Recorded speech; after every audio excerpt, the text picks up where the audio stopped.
saludamos a nuestro compañero Pablo Callejón. ¿Cómo te va, Pablo? Muy buenos días. Muy buenos días, Mariano. El saludo para todos. ¿Cómo están? Bien, muy bien. ¿Cómo está usted? Bien, todo bien. Bueno, en una jornada con tantas definiciones como las que hemos tenido en los últimos tiempos, sí, uno trata de aclimatarse, ¿no? Viste que hay una sensación de encontrar instancias que nos alejen, aunque sea un ratito, ¿no? Sí, por espasmos de toda esta realidad. Sí, es difícil, cuesta mucho. Sí, cuesta mucho. Me parece que será todo un análisis para los psicólogos, para los psiquiatras incluso, para los sociólogos, para los filósofos, poder analizar el contexto emocional, espiritual, de pensamientos, de vínculos, de tantas cosas que han quedado alrededor de lo que ha ocurrido con la pandemia. ¿Y cuántas pérdidas, Pablo, no? ¿Cuántas pérdidas, cuántas dolorosas pérdidas que ha generado la pandemia? Pérdidas físicas de las personas que ya no están, que murieron, pero también pérdidas de momentos que marcan la vida de las personas, ¿no? ¿Cómo va a haber muchas generaciones que van a estar signadas por lo que ha ocurrido en esta pandemia, ¿no?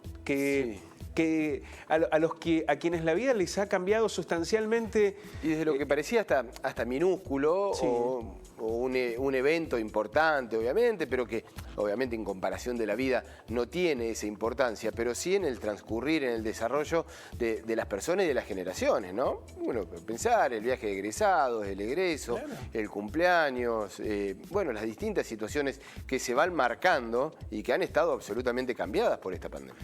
Claro, uno piensa el valor supremo de la vida, que es lo que estamos intentando defender, pero cuando uno observa el contexto y el escenario por el que ha transcurrido la vida de tanta gente, sobre todo de los jóvenes, de los adolescentes, es realmente un cambio muy profundo. Y las relaciones humanas, Pablo. Y en los vínculos y en las construcciones. ¿Y cuántas de las cosas que han aparecido en medio de la pandemia van a quedar? Sí. Sí, claro. Las buenas y las malas. Sí, ¿no? sí. Porque uno dice, bueno, esta cuestión del sobreabuso de la tecnología, pero ¿te imaginas lo que hubiera sido transitar esta pandemia? Sin esa posibilidad.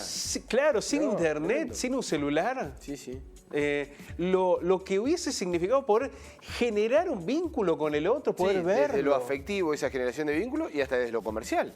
Porque quieras o no quieras, bueno, se genera un movimiento a través de lo que es la virtualidad.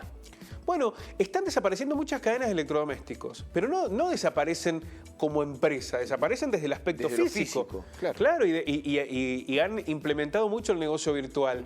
Hay muchas cosas que van a cambiar definitivamente, pero desde lo emocional, desde lo psicológico, desde lo sociológico, la verdad que será una tarea muy difícil poder encontrar todas las respuestas de lo que ha ocurrido. Y no solamente desde lo inmediato, es decir, a ver, en el transcurso de la pandemia, que ojalá se termine pronto, sino después, ¿no? ¿Cómo va a afectar en el después, en la vida posterior de cada uno de nosotros? Claro, porque habrá una instancia en la que tendremos que preguntarnos cuánto de lo que pasó durante la pandemia o fue un emergente durante la pandemia va a quedar definitivamente en la vida de nosotros. ¿Cuáles son las secuelas que nos va a dejar?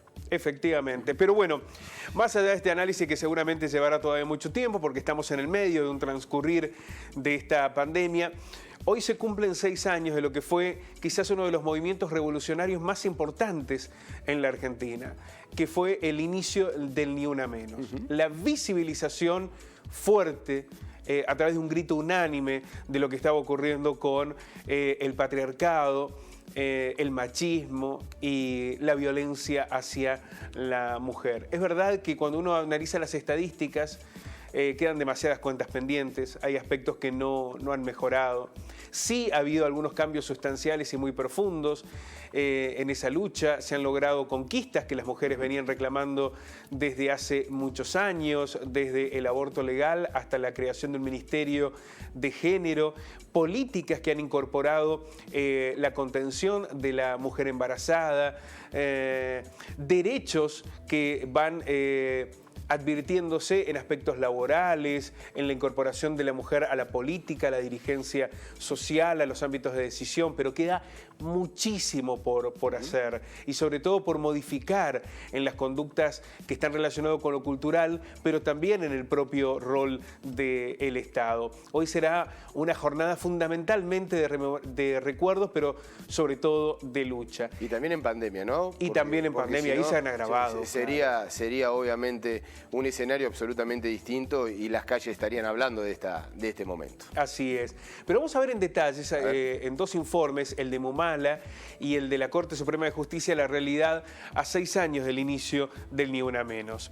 En 2020 se produjo un femicidio cada 35 horas. 8 de cada 10 casos ocurrieron en un contexto de violencia doméstica dentro de la casa, dentro del propio hogar.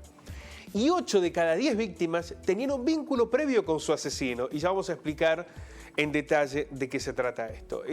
Surge del informe elaborado por la Corte Suprema de Justicia. El Registro Nacional de Femicidios de la Justicia Argentina estableció que el año pasado un total de 251 víctimas directas, entre ellas 6 consideradas travesticidio o transfemicidio y 36 femicidios vinculados. En lo que va de este año se cometieron 143 muertes violentas de mujeres, travestis y trans, la que implicó 1 cada 25 horas. Se ha agravado fuertemente la situación en la Argentina. Esto lo ha señalado Mumala, Mujeres de la Matria Latinoamericana. En al menos el 84% de los casos había un vínculo previo con el femicida. En el 59% eran pareja o exparejas, ¿no? 116 casos la actual pareja, 51 casos la expareja. El 10% eran familiares, a veces hijos, a veces un padre. El 15% tenían otro tipo de vínculo, amigos, vecinos, conocidos por redes sociales, por trabajo, exalumnos y también clientes prostituyentes y proxenetas. Pero en el 84% de los casos la víctima conocía al femicida. En 195 de las 247 causas judiciales de femicidios con víctimas directas, el 79% ocurrieron en un contexto de violencia doméstica dentro de la propia casa. Al menos 41 víctimas directas habían efectuado denuncias formales, esto es central, contra los violentos. Esto es, al menos en el 15%, habían dicho que esa persona las iba a matar. Y la justicia, el Estado, los organismos de seguridad no lo evitaron. Después del aislamiento social, decretado el 20 de marzo y hasta el 7 de junio del año pasado, se incrementaron los casos en un 37,5% en relación al 2019. Es decir, que en los 2 últimos años hubo un agravamiento de esta situación. El promedio de edad de las víctimas directas de femicidio fue de 37,9 años. Del total de casos, 24 eran niñas y adolescentes menores de 17 años, un 11% tenía 60 años o más al momento del hecho.